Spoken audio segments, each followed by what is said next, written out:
Swastiastu. Perkenalkan, nama saya Cokorda Gede Agung Suputra, mahasiswa PPG dalam jabatan kategori 2, jurusan Pendidikan Pancasila dan Kewarganegaraan, Universitas Pendidikan Ganesha. Hari ini saya akan membuat video pembelajaran untuk uji kinerja. Sekian dan terima kasih. Om Santi Santi Santi Om. Pada asana Pangajali. Om Swastiastu. Apa kabar anak-anak semuanya? Baik. Nah, sementara semua dalam keadaan baik agar pembelajaran kita hari ini bisa berjalan sesuai dengan harapan kita semuanya. Nah, untuk itu sebelum kita memulai pembelajaran, alangkah baiknya kita melaksanakan doa terlebih dahulu agar apa yang kita harapkan ini bisa diberikan kelancaran oleh Tuhan Yang Maha Esa. Untuk itu semua silakan berdiri. Doa akan dipimpin oleh Bapak. Baik, sebelum memulai pembelajaran, berdoa menurut kepercayaan masing-masing. Berdoa dipersilahkan. Berdoa dapat diakui. Silakan duduk kembali. Baik, selanjutnya seperti biasa untuk mengecek kehadiran kita hari ini, silakan kalian melakukan absensi melalui e-learning kalian. Silakan keluarkan handphonenya, buka e-learningnya, silakan melakukan absensi di sana.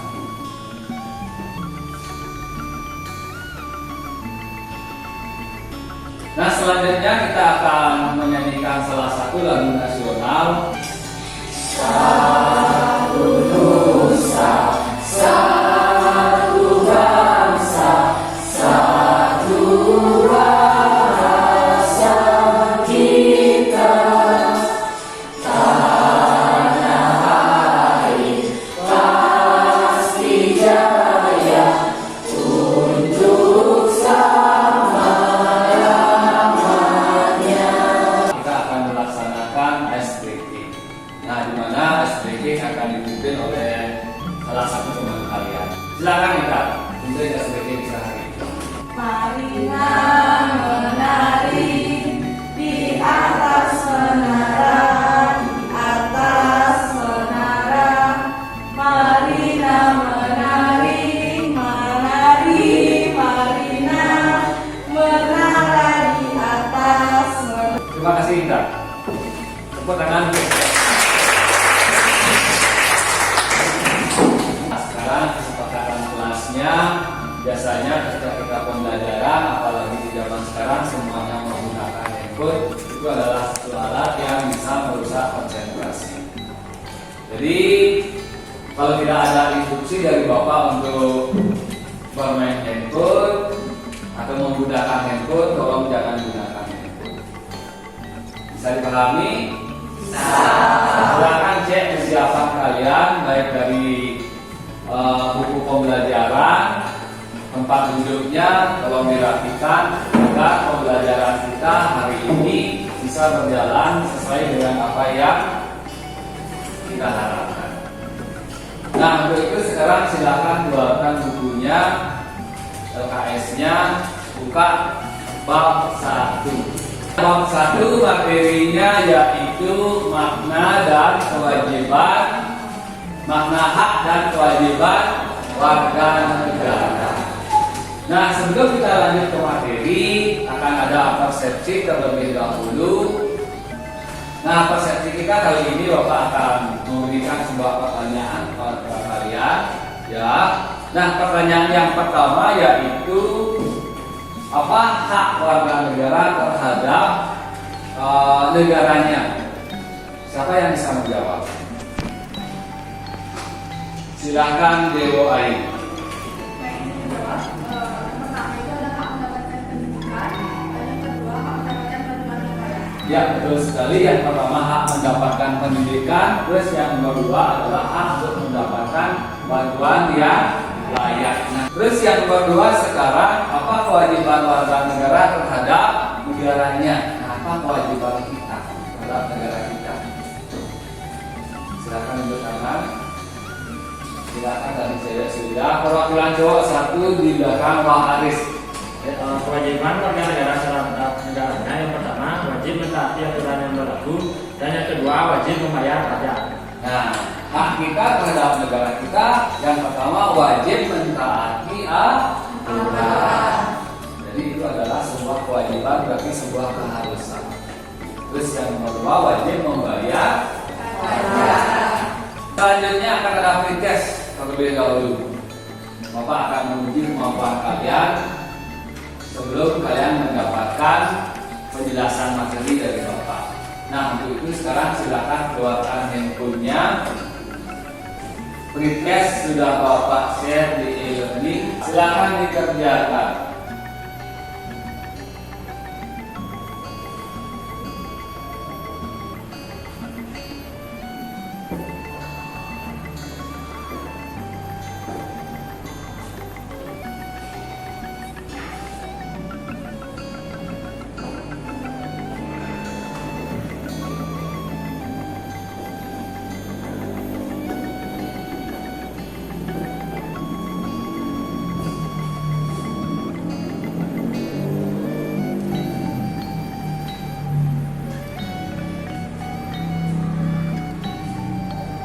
Gimana hasilnya, Nak? Kurang. Di bawah KKM. Nah, terus sekarang silakan kembali masukin hasilnya.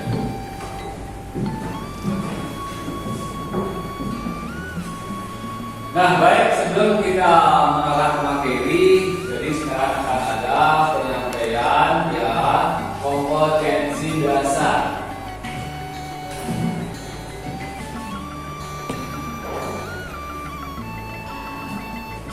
Nah, kompetensi dasar kita yaitu menganalisis nilai-nilai Pancasila terkait dengan kasus pelanggaran hak dan pengingkaran kewajiban warga negara dalam kehidupan berbangsa dan bernegara.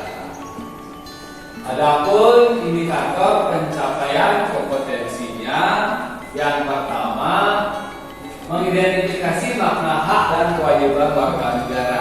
Sebelum kita menyampaikan tujuan pembelajaran, nah model pembelajaran yang kita gunakan hari ini yaitu PBL, Problem Based Learning. Nah, tujuan pembelajaran kita hari ini ada 5. Yang pertama yaitu dapat menunjukkan perilaku orang beriman dan jujur terkait makna hak dan kewajiban warga negara dengan benar. Dan yang terakhir nomor 5, mampu menalar dan menyajikan hasil analisis makna hak dan kewajiban warga negara dengan benar. Sebelum Bapak tayangkan video, silahkan baca dulu materinya. Barangkali 5 sampai 10 menit.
Nah, demikian dulu yang Bapak dayakan. Nah, jadi di sana dijelaskan kewajiban asasi manusia sama kewajiban warga negara. Di mana dua kewajiban itu hal yang berbeda.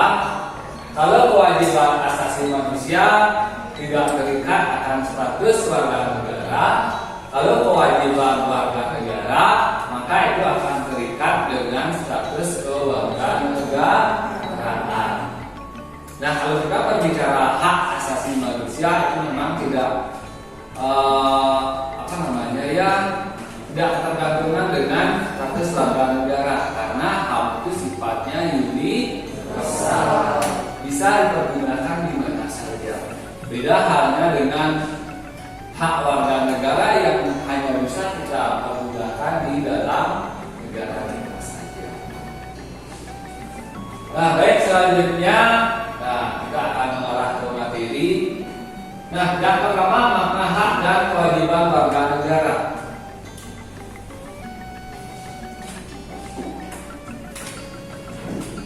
Nah, seperti ini bagiannya. Nah, yang pertama adalah hak dan kewajiban asasi manusia.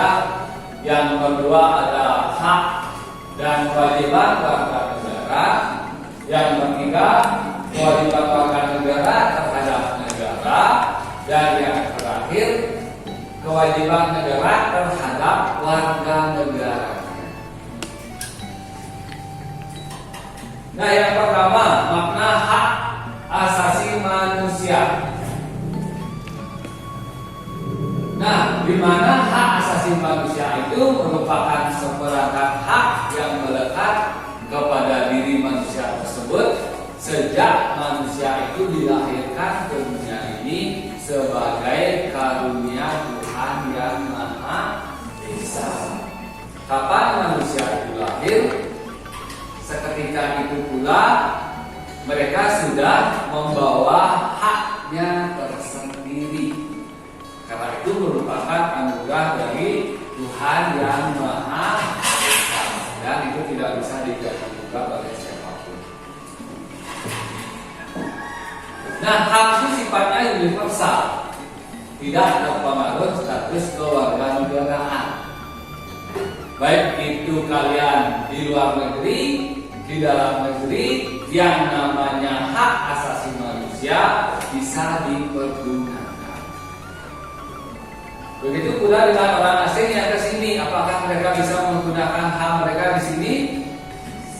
Bisa. Karena kembali lagi yang bersifatnya universal dan tidak terpengaruh oleh status kewarganegaraan. Bisa dipahami ya? Bisa. Terus yang nomor 2, ada kewajiban asasi manusia. Nah, kalau kita mendengar kata wajib itu adalah suatu keharusan, ya, kewajiban dasar setiap orang. Nah, konsep kewajiban asasi manusia memiliki cakupan yang lebih luas dibandingkan dengan kewajiban warga negara. Di mana kewajiban asasi itu cakupannya lebih luas dibandingkan kewajiban warga negara kita. Nah, kalau kita berbicara kewajiban asasi, boleh juga dikatakan sebagai kewajiban warga negara. Tapi sebaliknya, kewajiban warga negara itu tidak boleh dikategorikan sebagai kewajiban asasi. Saya pahami. Nah, sekali lagi, kewajiban asasi boleh dikategorikan sebagai kewajiban warga negara. Nah, sedangkan kalau kewajiban warga negara tidak boleh disamakan dengan kewajiban asasi. Karena kewajiban warga negara itu hanya berlaku di dalam suatu negara. Bisa dipahami anak semuanya? Bisa dilanjutkan? Nah, selanjutnya menjamin perlindungan dan keamanan rakyat. Nah, kalau kita diwajibkan untuk mentaati hukum, nah kita pula dilindungi oleh hukum. Semua warga negara dilindungi oleh hukum. Jadi tidak ada warga negara Indonesia yang tidak dilindungi oleh hukum. Siapa yang berani melanggar hukum atau main hakim sendiri dengan orang lain, maka mereka akan terkena sanksi sesuai dengan apa yang mereka perbuat. Nah, jadi ingat kita semuanya di sini dilindungi oleh hukum yang berlaku di negara. Itu materi yang kita bahas hari ini. Nah, sekarang kita akan membentuk kelompok. Jadi kelompoknya seperti kelompok yang kemarin, ya.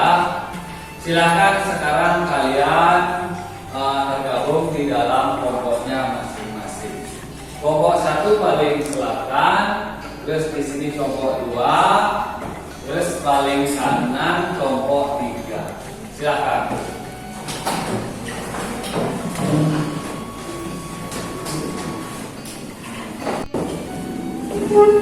Nah, sekarang silakan akses LKPD-nya. LKPD sudah Bapak share di e-learning. Bapak kerja peserta didik. Nah, apa yang harus kalian buat? Masalah apa yang harus kalian kerjakan sudah tercantum di LKPD. Petunjuk pengerjaan juga sudah ada di sana.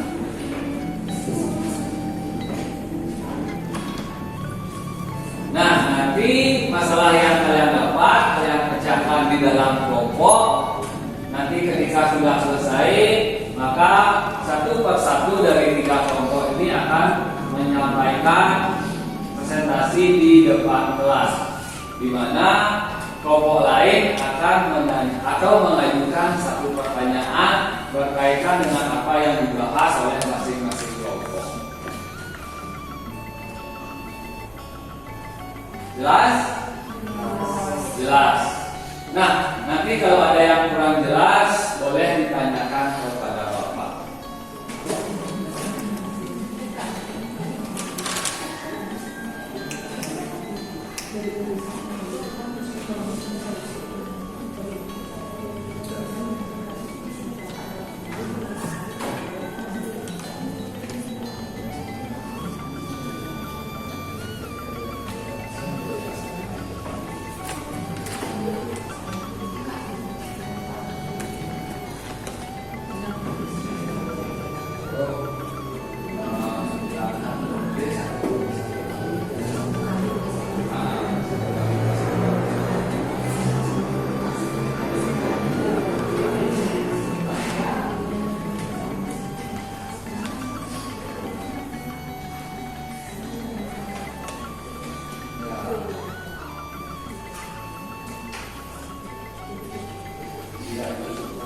Bagian ini dia sudah keluar dari NKRI, dia tidak sampai warga negara kita. Nanti sudah ada kami pemilihan dari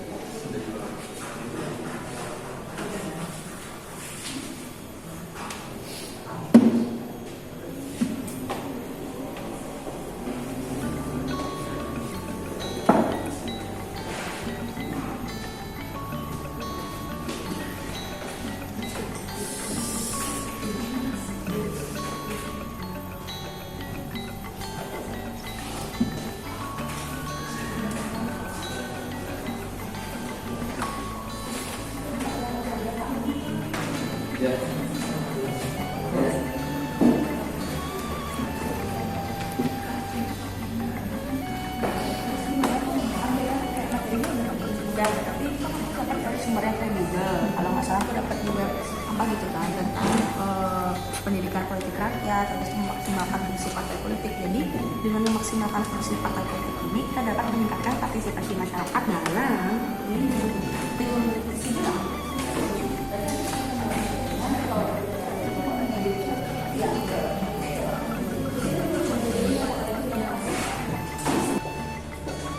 Sudah selesai diskusinya.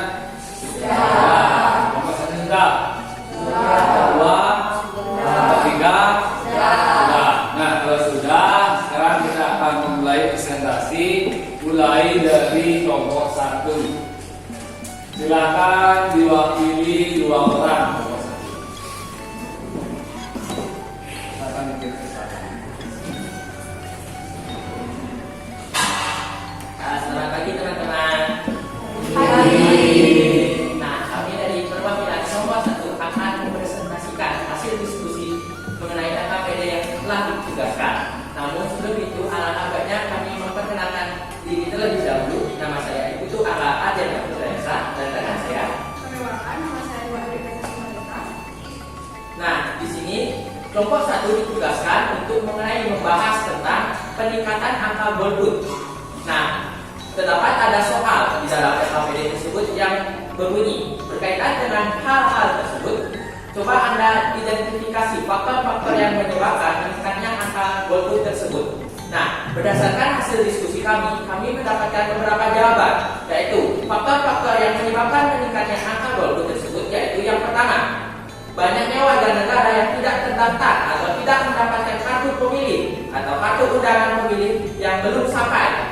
Terus yang faktor kedua, yaitu orang yang terdaftar dan memiliki kartu undangan pemilih memilih untuk tidak datang ke TPS karena ada urusan lain yang mendesak. Terus faktor yang ketiga, ada orang yang dengan sadar atau dengan sengaja tidak menggunakan hak pilihnya karena menilai partai peserta pemilu atau caleg yang ada itu tidak ada yang sesuai dengan pilihan mereka. Yang keempat, masyarakat dengan sadar tidak menggunakan hak pilihnya karena menilai pemilu tidak ada gunanya.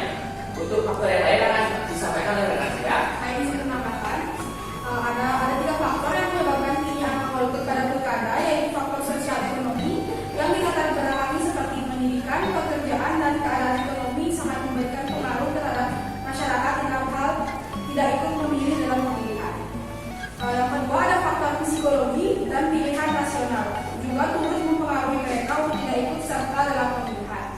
Dalam hal ini kurangnya kepercayaan masyarakat terhadap janji yang diungkapkan oleh para calon kepala daerah dan calon wakil kepala daerah. Dari ketiga faktor inilah juga akhirnya membuat masyarakat terlibat dalam pemilihan pilkada yang hanya lebih memilih untuk tidak menggunakan hak pilihnya.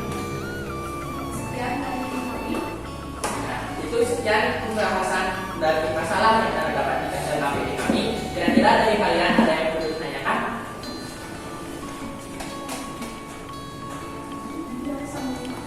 Baik, saya menurut perwakilan dari kelompok 2 ingin bertanya, apakah golput dapat dikatakan sebagai bentuk pelanggaran hak dan kewajiban warga negara?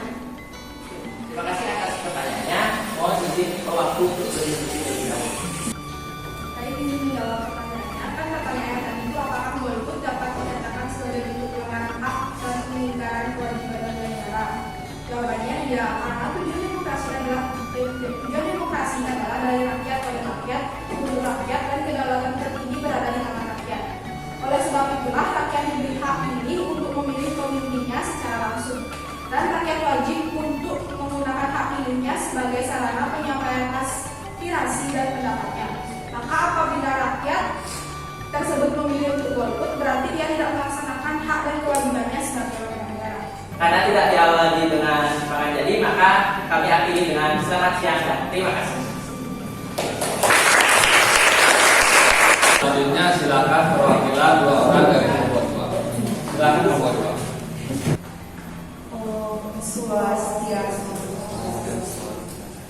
Baik, sebelum kami memulai presentasi, izinkan kami untuk memperkenalkan diri kami terlebih dahulu. Perkenalkan, nama saya Putri Dinda Maeswari, nomor absen 31, dan saya Putri Dinda Badari Pasar, nomor absen 32. Baik.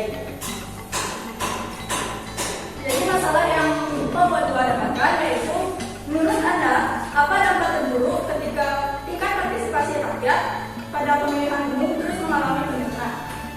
Berdasarkan hasil diskusi dari kelompok kami, dampak terburuk ketika tingkat partisipasi rakyat pada pemilihan umum terus mengalami penurunan sebagai berikut. Yang pertama yaitu pudarnya demokrasi bangsa. Hal ini dikarenakan adanya perbedaan pilihan calon pemimpin pada saat ini. Setiap orang pasti memiliki pilihan masing-masing. Namun oknum tidak bertanggung jawab, tidak menggunakan suaranya untuk memilih calon pemimpin pilihannya. Karena itu, perilaku yang oknum tersebut lakukan menyebabkan pudarnya demokrasi bangsa. Yang kedua yaitu kehilangan hak untuk memilih.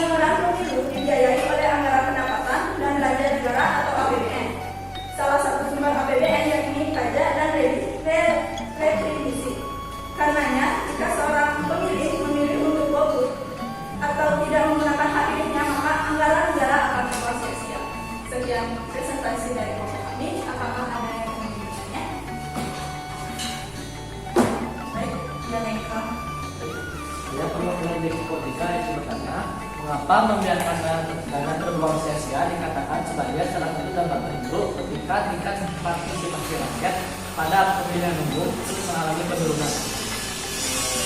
Baik, terima kasih atas pertanyaannya.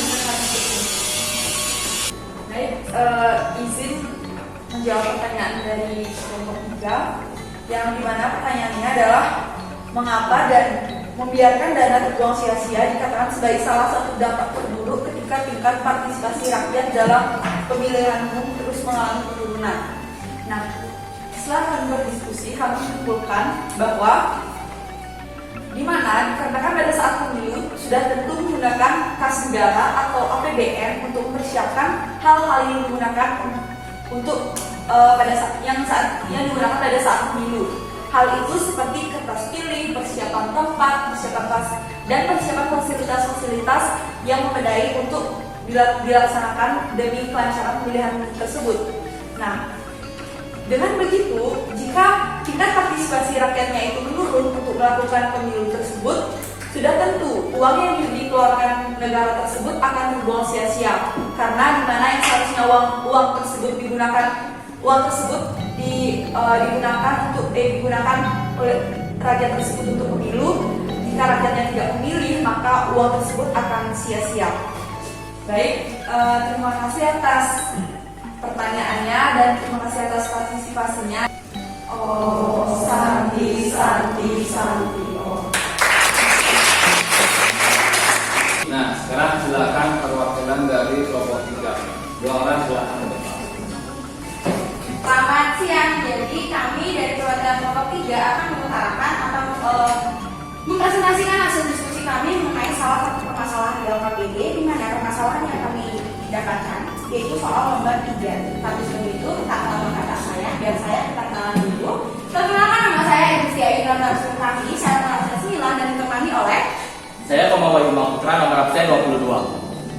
Nah, jadi permasalahan yang kita dapatkan kali ini ialah coba merumuskan solusi negara untuk mencegah terus menurunnya tingkat partisipasi rakyat pada kegiatan pemilihan umum. Nah, untuk itu saya akan menjawab berdasarkan hasil diskusi kami dan jawaban itu kami dapatkan dari sumber-sumber yang kredibel tentunya. Nah, peningkatan partisipasi masyarakat sangat penting dalam pelaksanaan pemilihan umum dalam proses memilih anggota legislatif maupun anggota eksekutif. Karena bagaimanapun masyarakat memiliki andil yang sangat besar dalam proses pemilihan umum, di mana masyarakat sebagai pemilih yang menentukan dalam kemenangan dalam proses pemilihan umum tersebut. Adalah menjadi tanggung jawab pemerintah dengan melibatkan stakeholder berupa upaya untuk meningkatkan peran masyarakat dalam pemilu sebagai proses demokratisasi yang sudah berjalan di Indonesia.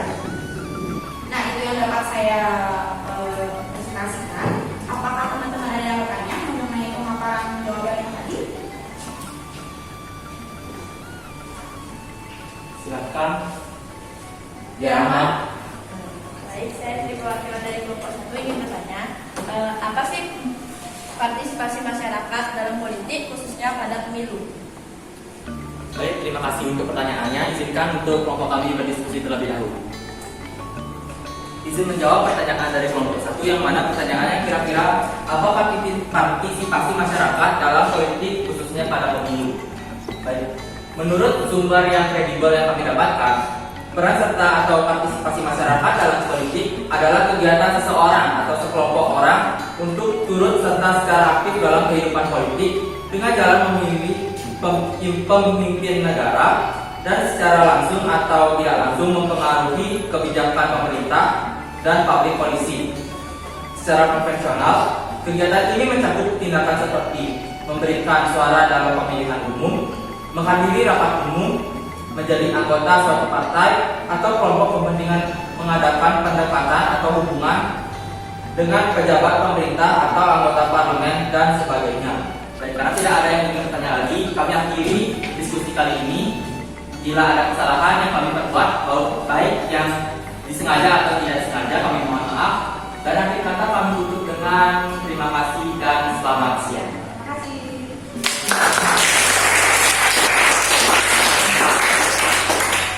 Nah, jadi ketiga kelompok sudah mempresentasikan hasil kerja kelompoknya, di mana mulai dari kelompok 1 sampai kelompok 3 sudah sangat bagus sekali di dalam menyampaikan apa yang sudah didiskusikan. diberikan di dalam sekali lagi tepuk tangan untuk kita. Nah, sebelum pembelajaran hari ini diakhiri, nah jadi salah satu dari kalian siapa yang bisa menyampaikan refleksi atau manfaat pembelajaran yang kalian dapatkan hari ini. Silakan diwakili satu orang. Silakan ya, Nanda. Silakan terdiri boleh Nanda. Baik, terima kasih atas waktunya. Jadi di sini saya akan menyampaikan refleksi mengenai pembelajaran hari ini. Nah, jadi hari ini kita membahas materi mengenai hak dan kewajiban warga negara yang dilakukan dengan ruang lingkup kolaborasi antara diskusi dan presentasi. Jadi di mana melalui pembelajaran ini kita diharapkan mampu meningkatkan rasa tanggung jawab, terutama sebagai seorang pelajar yang memiliki kewajiban dalam mengikuti proses pembelajaran dengan baik serta mematuhi segala peraturan yang ada di sekolah.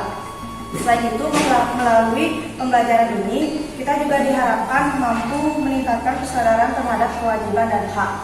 Melalui sistem pembelajaran yang menggunakan sistem problem based learning juga membuka wawasan kami terhadap masalah yang terjadi di sekitar dan cara kami untuk menanggapinya.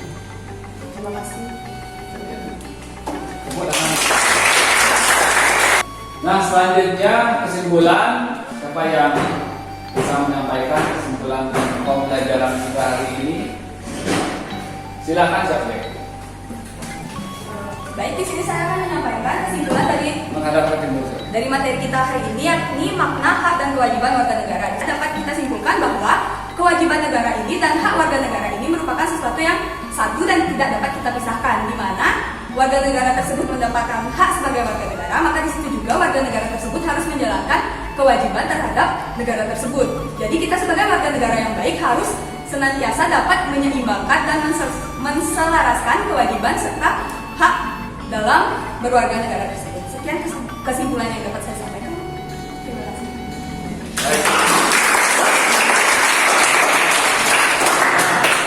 Refleksi sama kesimpulan sudah sangat baik sekali disampaikan oleh teman kalian.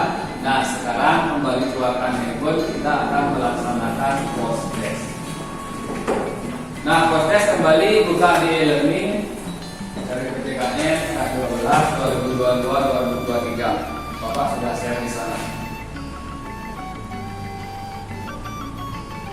Dan silakan dikerjakan.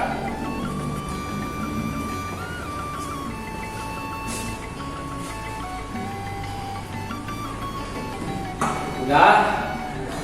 Sudah. Ada peningkatan dari pretest? Ada.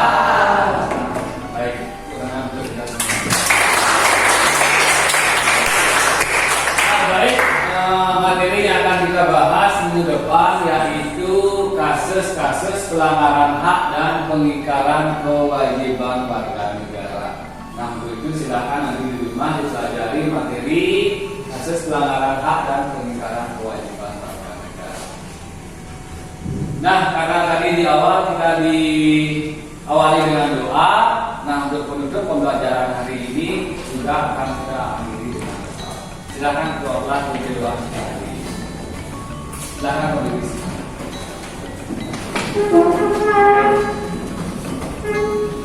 Untuk mengakhiri pelajaran hari ini karena telah diberikan kelancaran, marilah kita berdoa. Berdoa menurut kepercayaan masing-masing, berdoa